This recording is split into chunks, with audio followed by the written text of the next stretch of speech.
come, whoever you are. You are welcome here. Regardless of your age, your size, the color of your eyes, your hair, your skin, you are welcome here. No matter your gender, whom you love, how you speak, or whatever your abilities, you are welcome here. You are welcome here whether you come here with laughter in your eyes or tears. Whether you believe in God all of the time, some of the time, or none of the time, you are welcome here.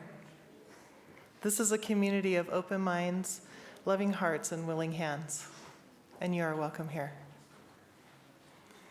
Good morning, and welcome to South Valley Unitarian Universalist Society. Good morning. My name is Brenda Voisard. I am pronouns she and her, and I am a tall white woman with gray hair that still surprises me in the morning when I look in the mirror.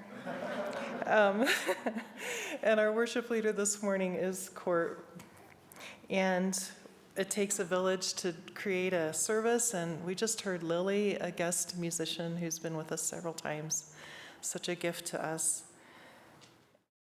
So let's take a moment to arrive, share with one another, say hello, good morning. Let's look to the back and wave to our folks online. Welcome, so glad you're with us. We get 20 or more households joining us online these days, so we're glad they're here with us. We're glad you're here with us. And so let's say hello to one another in the room.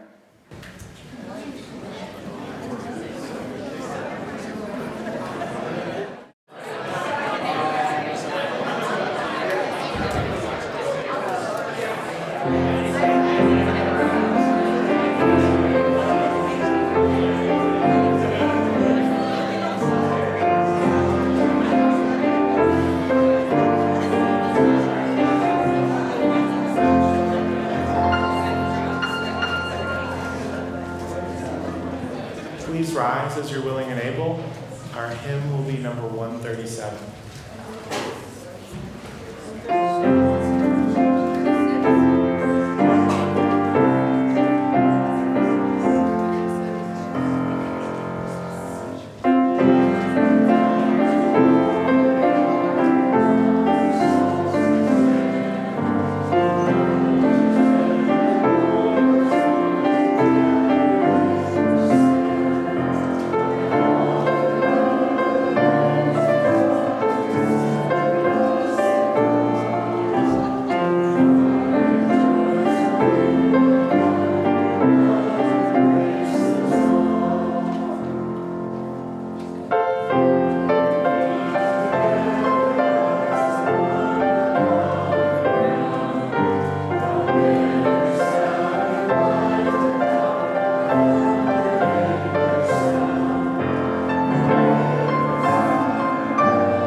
Please remain standing for just a moment.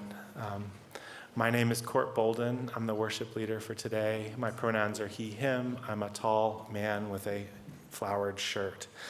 As we light this chalice, as we light our chalice, the symbol of our faith and the light of our commitments to love and justice, please receive these words of invocation from bell hooks. Affection is only one ingredient of love. To truly love, we must learn to mix various ingredients: care, affection, recognition, respect, commitment, and trust, as well as honest and open communication. The truth is, far too many people in our culture do not know what love is. and this not knowing feels like a terrible secret, a lack we have to cover up. Let us light our chalice.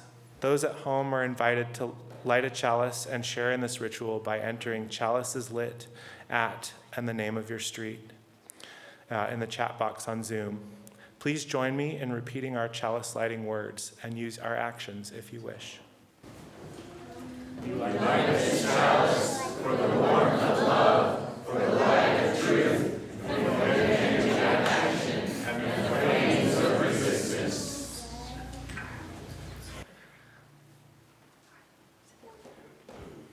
Thank you, Della. You may take a seat, unless you are young or young at heart. Come on up. So today we're talking about love. And so what is love? What would you guys say? Someone says, what's love? Anybody? Or maybe, how do you know you're loved? Okay, yes, what's love? I think that the definition of love is probably something like the feeling of affection towards somebody. The feeling of affection towards somebody. I love that. Yeah, that's a great definition. Yes, Stella. You can tell if somebody says that they love you. You can tell if they love you if they say they love you.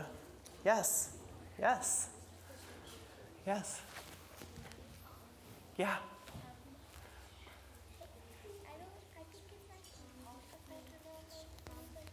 I'm sorry, I can't hear you back there.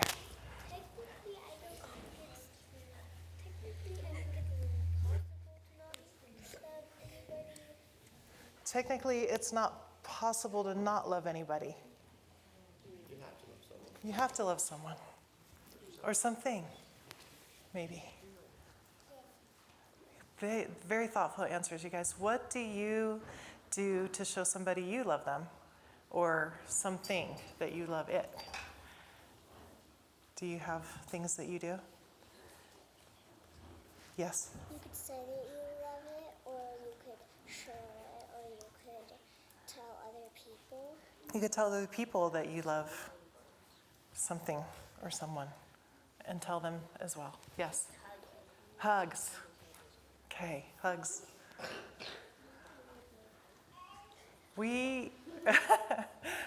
Or little shoves that are actually affectionate. Yeah. You know each other well. Okay. So we have a story today that comes to us from India, and it is about a palm tree. So has anyone seen a palm tree? Yes. Yes. Okay. So what's a palm tree look like? Yeah. Very climbable. Very climbable. Not all of them actually grow coconuts, and there's also palm sugar, which is technically sugar but healthier. Oh, I love it. Okay, so not all of them have coconuts, and there's palm sugar, and it's healthier than regular sugar Yes. from palm trees. They also grow very tall, And they're very tall. and they're in Florida for some reason. And they're what? In Florida. In Florida. Yes. Well, they're not always very tall, and their leaves are pretty unique. They're fan-shaped and they have all these divots. I'm pretty sure it's because of wind or something. Wind, it's good for wind to have the divots in these huge leaves. So tall trunk and huge leaves like this, yeah? Like this? Anybody want to help me with the palm leaves? They don't have to be tall. They can be short. Oh, or they could be short. Okay. Short, like, Okay. there can be a range of heights. Did you have something, Hitler? No?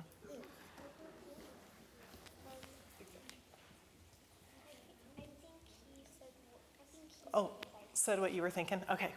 So these huge palm fronds, and then they kind of go like this in the wind, and they overlap and they touch each other and they make a sound. Have you heard the sound of the palm fronds? Anaya, the girl in our story, called it whispering, and she felt like they were whispering. The tree was whispering, And perhaps the people who'd been around the tree through many years were whispering. Because guess how old a palm tree can be? The oldest. Guess. 500. You know what? They say that some can be 500 years old. But 150 is, Say 150. okay, 150 is more likely how the oldest. Okay. But 50 to 100 years old is common for a palm tree. So that is like 3 or 4 generations, like under a palm tree hanging out, great-grandfathers, grandmothers, all the way to your guys' age, could have been under the same tree doing things through time. It's kind of wild to think of, right? So this story is in a village where Anaya is hanging out under that palm tree. And there's sun and it's hot and she hangs out under the palm tree. And so do her friends.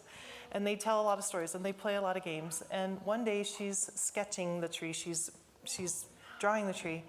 She hears some adults go by saying, we're going to have to get rid of that tree. It's in exactly the place where we want to put a market. We want to put some booths and some stores, and it's just in the wrong place. And she can't believe that they're thinking of getting rid of this tree.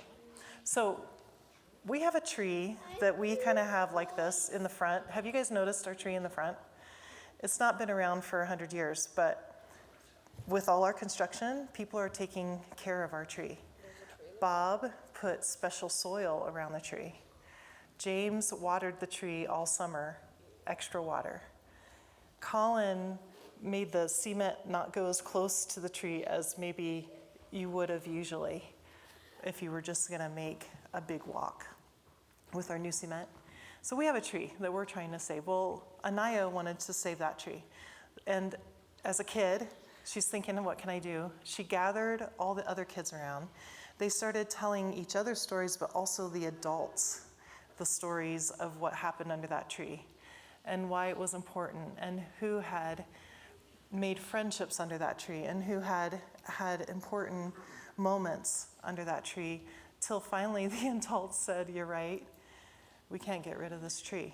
Its roots are too deep in the ground and its roots are too deep in our hearts, and we can't get rid of this tree. And so acts of love for things and beings around us as well as each other we can make a difference with those. You guys probably do acts of love all the time that you're not kind of labeling acts of love, but think about it this week of the things that you actually are doing that are acts of love. Everybody, all of us can think about that and maybe do one extra this week. Okay? And you guys have fun things to do downstairs now. So we're going to sing you out. And thank you very much for your thoughtfulness.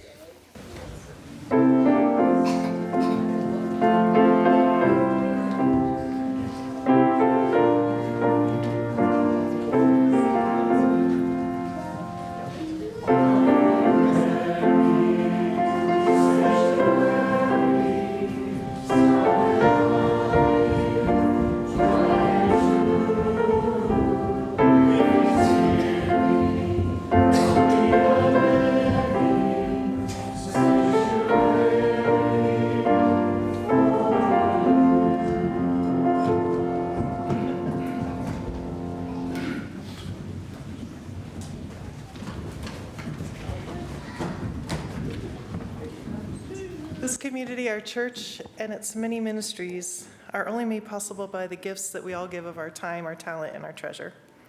Many of us pledge monthly to support the work of this church. Our gifts ensure we're able to live our values of love and justice in the world. And part of our ministry is taking an offering every Sunday and sharing it with an organization in the community that aligns with our principles and values.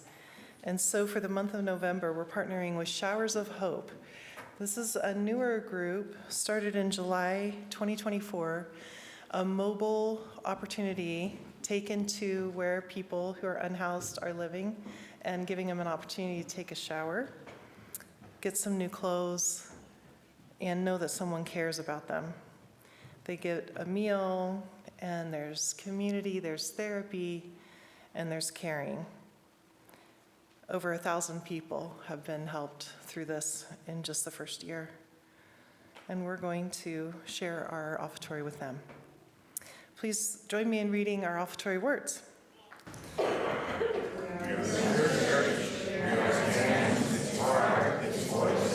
Together we share the wealth of this community and to sustain the progress. And we'll now accept that offering. And for those at home, you're invited to use the giving link on the online order of service, and then the ushers can come forward at this time.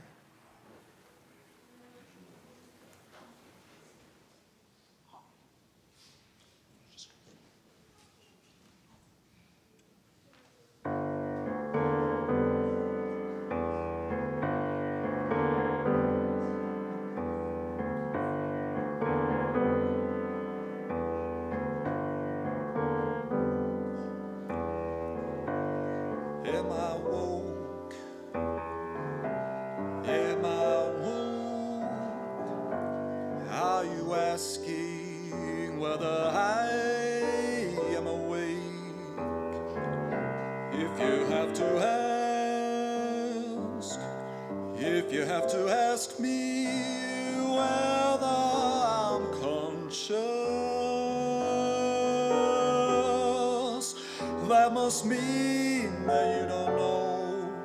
That must mean you don't know.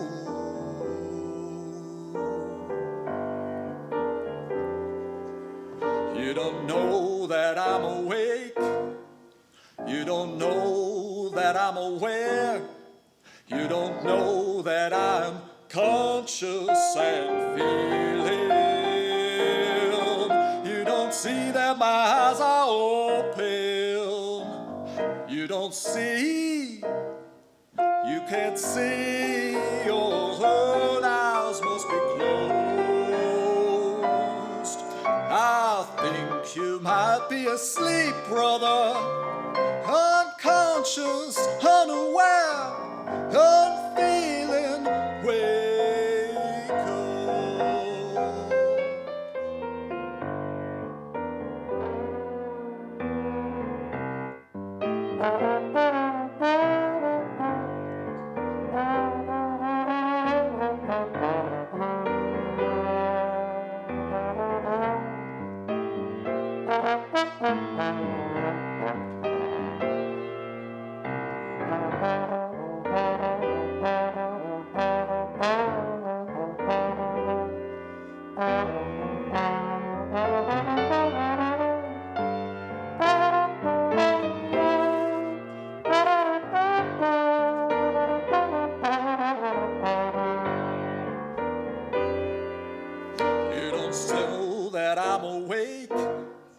You don't know that I'm aware. You don't know that I'm conscious and feeling. You don't see that my eyes are open. You can't see. You can't see. Your own eyes must be closed. I think you might be asleep, brother. Unconscious, unaware, unfeeling, wake up.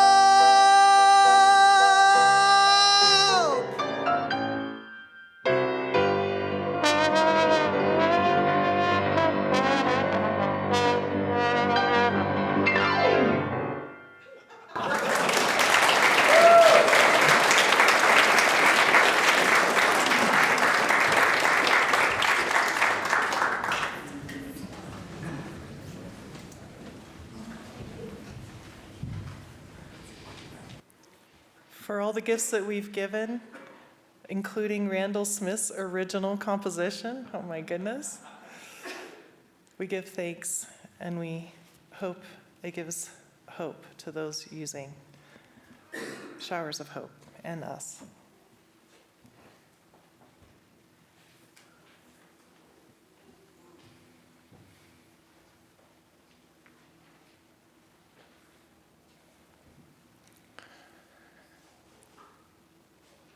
This has been fun so far. I hope I can keep that train going. I feel like usually when I step up here, I'm somber, so let me try to not be that today. I've been thinking a lot about love, the kind of love that gives warm and fuzzy feelings, the kind of love that energizes and helps me enter the world as a whole person. Not necessarily the kind of love that results in second dates or steamy, passionate kisses. So how did I arrive here? Over the past year, I am becoming more serious about ministry. In addition to my involvement here, I have been learning about hospital chaplaincy and serving as an intern in this role. I don't know how many people here have interacted with a chaplain, so let me take a moment to explain what I understand of it. In effect, I go to hospital spaces where people might need emotional support. When an ambulance arrives, I show up. When a person makes decisions about advanced directives, I show up. When a person needs support before or after surgery, I show up. I'm there for deaths too. They are important, but the job is more than that. When I find a situation where my presence might be useful, I work to create a space for people to process what they are going through. We might talk about God, but a better way to summarize what happens is that I give space for conversations with people about anything they find connective. It could be family, it could be a pet, it could be a place, and yes, it could be their faith. Really, I want to remind them that despite the chaos that is swirling through their world, they are a human with hopes, desires, and a life outside of their current circumstances. They are not just a name on a chart or a family member watching their loved one struggle. At first, I had a lot of nerves about how my faith, which belongs firmly here in a UU home, would intersect with more dogmatic faiths. And I had a lot of nerves about not being enough for people seeking care. While I have found that my anxieties are real, the thoughts that I have based my anxieties on are not. My sense after a few months of work is that people, especially patients and families in hospitals who might be living one of their worst days, deeply need to feel connected. And in most cases, they care more about a person's presence and the mutual sense of connection than the theology that brought anyone into the room. For example, as a very new chaplain, I met a patient in the intensive care unit. This patient was not connecting with his nurse, and he was refusing to do even the most basic task of using the restroom. I entered and asked him how his hospital stay was going. I asked him what he likes to do outside of the hospital, and I asked him about his children. He answered my questions honestly and completely. And then he complimented me. He said he could tell that I was a very spiritual person. I agreed and affirmed that he must be as well, for he had such an easy time seeing that part of me. It was a short and beautiful visit. I didn't really try to do anything. I just showed up as my authentic self and let the patient tell me about themselves. When I walked out of the room, the nurse grabbed my arm and desperately wanted to know about our conversation. I shared with her essentially what I shared with you, and less than 5 minutes later, I saw him using a walker to go to the restroom. What I did felt simple, but it also seemed to have a profound effect on that person's day and potentially on their healing. He went from non-compliant to cooperative, and the bridge was a human connection. This is one example, but I've had multiple experiences like this, and I've been searching for what to call what is happening in these exchanges. So I don't bury the lead, I'll tell you. My experiences are love. Don't be confused. I don't want to buy flowers for this man or take him on a date. but I feel certain that what I experienced in this moment and in others is love. When I sit and think about it, which I am prone to do, there are lots of things that end up under the umbrella of love. Romantic affection fits in the confines of love, and this is probably the obvious place for most minds to go when love comes up. Hallmark holidays and teenage romances did their work on this kind of love early in our lives, didn't they?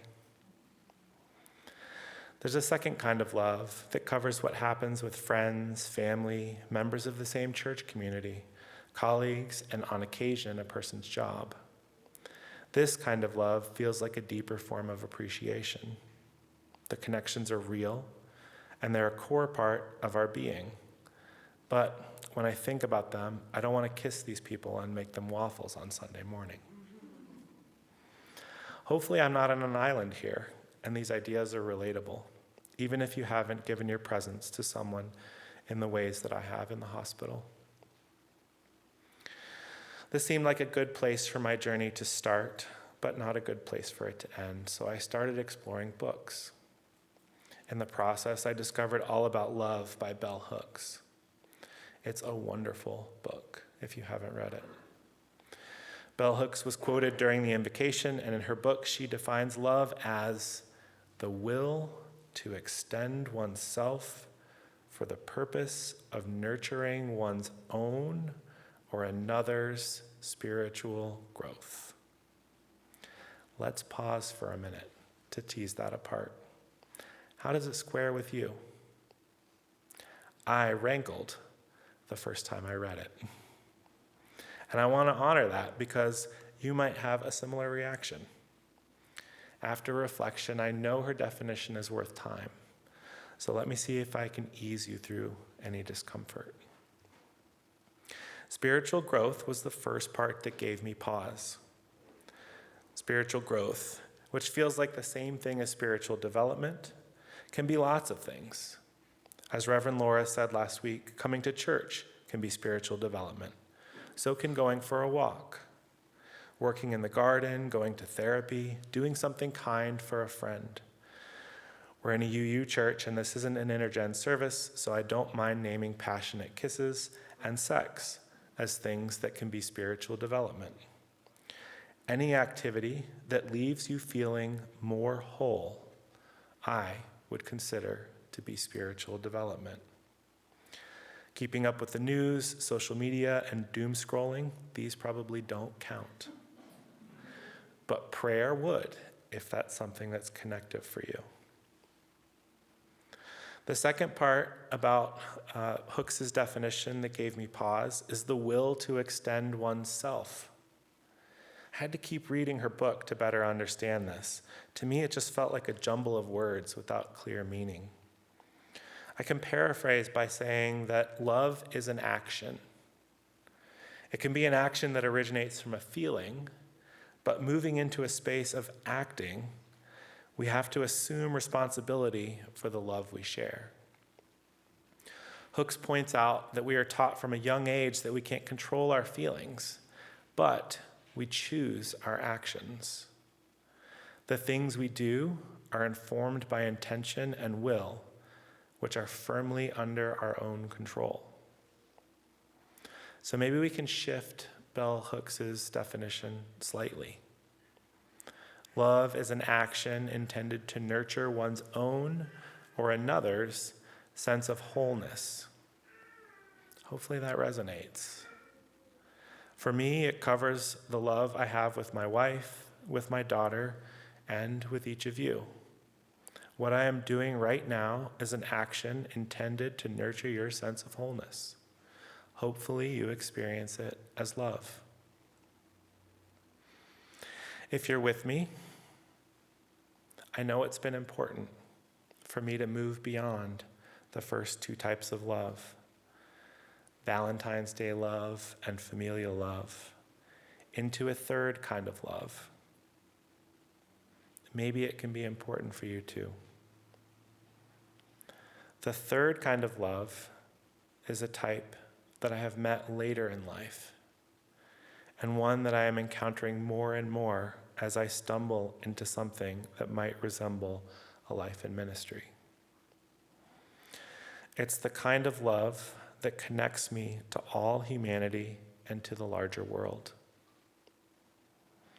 Since I am a person who is comfortable talking about both God and Goddess, this is also the kind of love that connects me with the divine. All of us have something sacred that we can connect to, even if divinity is not part of your being. The third form of love is the reason to be kind to someone that you haven't met. It's the reason to care about food stamp distribution and a healthy democracy. It's the reason to fight for the systematically oppressed, and the reason to show up for a dying stranger who is alone with no family to accompany them. I have love for all people, and love is not just a feeling, it is an action. I was discussing these ideas with a friend this week, and he told me that the ancient Greeks had 3 different words for love. Eros is for passionate, romantic love. Philia is for familial love. And agape is for love of the world, its inhabitants, and the divine. Agape is a wonderful thing to sit with and to act on if you're so lucky. Not everyone can or should go to the hospital to spend time in the role of a chaplain. It is intensely beautiful, but make no mistake, it is intense. However, I think we all experience agape, even if you're like me and only learned of the concept recently, maybe even today. So how might a third kind of love show up for you? What I see when I look out onto this community is a group of people that have integrated social justice into the fabric of their beings. Isn't the fight for social justice an act of love? And isn't it an act of love for all of humanity? Pick your favorite cause from my incomplete list presented in no particular order. The fight for the climate, the fight for LGBTQ plus rights, the fight for racial equity, the fight to protect immigrants, the fight for public education, the fight to save a single tree. These are fights, yes, but more than that, they are acts of love. We love the world. We love its inhabitants by raising our voices in support of those who can't make the change they need alone. We believe that if enough of us come together around a single issue, like Anaya, we can make a change in the world. We can change it for the better. Living into this way of thinking about love unifies our thoughts and our actions, which makes us more complete. One more quote from bell hooks. Spiritual seekers let their light shine so that others may see, not only to give service by example, but also to constantly remind themselves that spirituality is most gloriously embodied in our actions, our habits of being. We take action, we contribute our voices to the causes that we believe in. We show love. We are all different, and our love should be equally unique. But one of the ways that you all make South Valley a wonderful place to come is by sharing your love. Love for yourself, love for each other, and love for the larger world.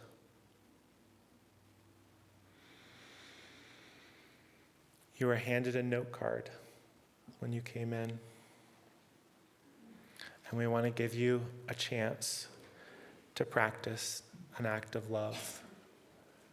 We're going to practice love together. Maybe you have a note card in front of you. Maybe you don't. If you don't, you can raise your hand and Caitlin will come around and provide you with one. If you have it in front of you, take a look at it, but don't do anything with it just yet. Just look.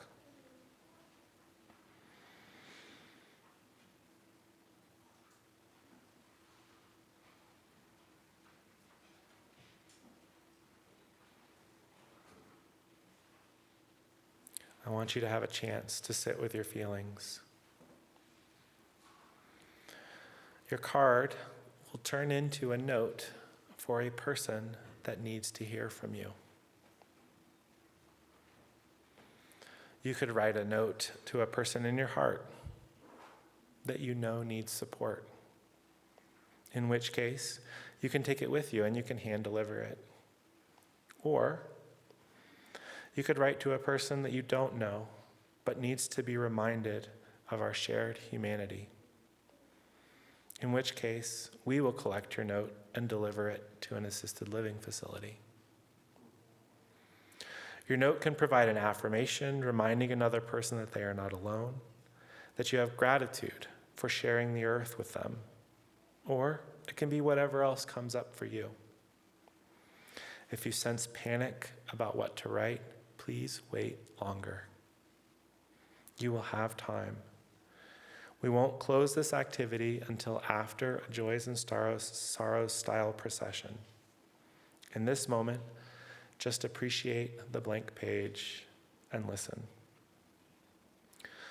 Brenda and I want to give you time to contemplate, so we'd like to share a poem. Maybe it will stir some feelings for you. The poem is titled A Blessing for When Love Makes Us Afraid by Kate Bowler. Blessed are you, looking at the miracle, the surprise before your eyes, that kid you prayed so hard for, the relationship you hoped would come, the feeling of family when you get together, this chest-expanding, heart-bursting, time please slow down kind of love. The kind of love that you would really prefer to roll in bubble wrap, thank you very much. To protect them just a little longer from the harshness of the world and our helplessness to keep them safe. It's a wonder that so much love makes us afraid. Blessed are we who remember this strange equation, that with so much we have, there is so much to lose.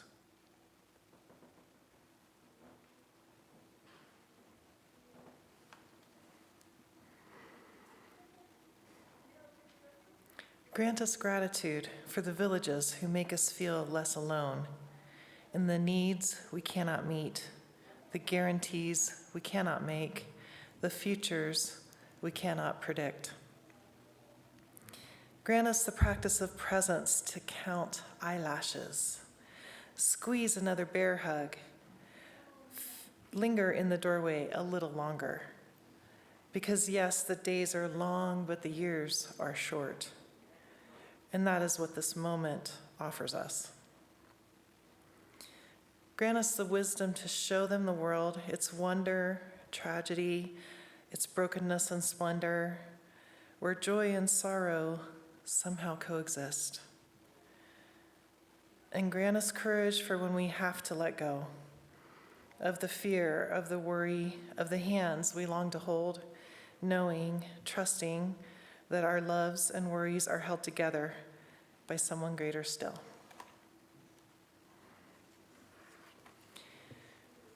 Now it's time to write. For those online, please write your note in the chat box and we will transcribe those and put them in the baskets for you after the service. For those gathered here in body, you are invited to approach the altar here in the front and a basket in the back when you're ready, and place your note in the basket if you'd like us to deliver it for you. Feel free to pause, focus on the act of love that you're committing as you place your note, and you are invited to practice this ritual in silence. At the close of the ritual, when all who wish to have added their note, we will add a final note to represent the love unexpressed and still held in kindness. And so when you're ready, please process upward on this aisle, back on that aisle, to either basket. And Rick is going to accompany us, I think, with some beautiful music.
We'll leave the baskets until well after the service, so if you need more time, you can deposit your note before you leave. And I have one note that I've written that I'm going to place as a symbolic gesture for those things left unsaid.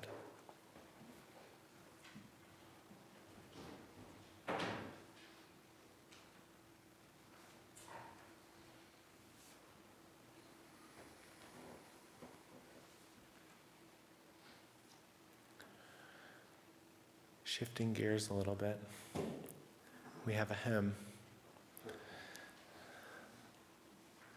Love Will Guide Us, number 131. Please stand as you're willing and able.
Please remain standing as you wish for the extinguishing of our chalice.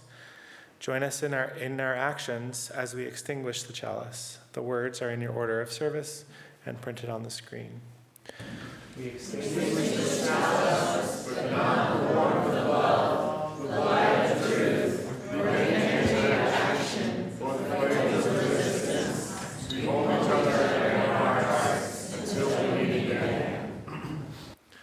As you go out into the world today, know that you have so many different kinds of love to give. I love you all. Share what you have. You may sit down. We have a postlude. Thank you.